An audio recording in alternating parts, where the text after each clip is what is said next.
C'est les humains qui ont gâté le monde. C'est nous qui avons gâté le monde. Dieu nous a donné la terre. Il nous a dit, aimez-vous les uns les autres.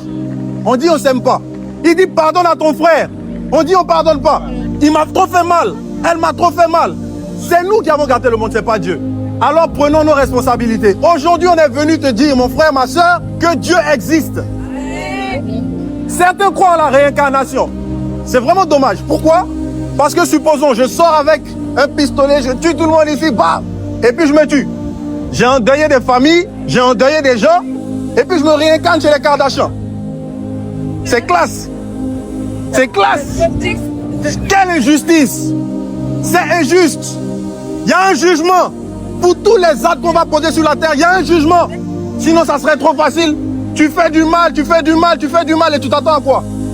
Tu vas récolter. Il y a des gens qui ne pourront jamais payer pour tout le mal qu'ils ont fait sur la terre. Je prends le cas d'un homme qu'on connaît tous, qui est même censuré partout. On ne peut même pas dire son nom librement. Mais aujourd'hui, à cause de l'évangile, je me permets de dire Adolf Hitler. Donc on meurt nous tous et on est dans le même coin que Adolf Hitler. Ah bon? Quelqu'un qui a mis des familles dans des chambres à gaz. Quelqu'un qui a mis des enfants dans des chambres à gaz. Il n'y a pas de justice. C'est fini. C'est pas fini. Il y a un jugement et je vais prophétiser. Je peux? La prophétie la plus claire et la plus sûre. Vous pouvez discuter sur l'existence de Dieu, mais ça c'est clair. On va tous mourir. Oui. Je prophétise. On va mourir, frère. Il n'y a personne qui est éternel ici. Mais quand tu meurs, tu pars où? Après ta mort, tu pars où? Tu vas nous dire quoi? Tu sais où tu pars? Non. Nous qui sommes ici, on ne sait pas où on part. C'est pour ça qu'on décide de croire en Jésus, parce qu'il nous donne une échappatoire.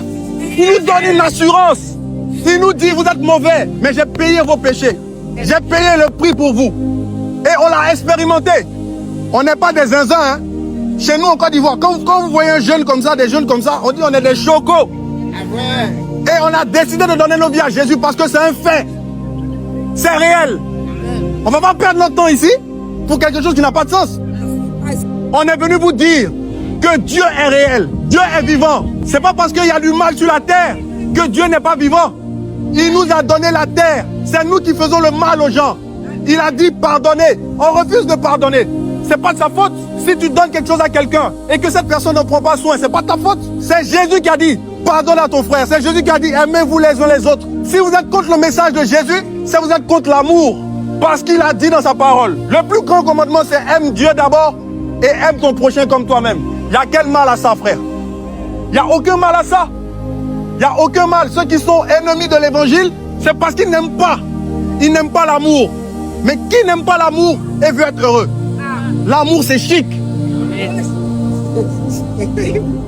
L'amour, c'est pas la guerre. L'amour, c'est partout à la base. Amen.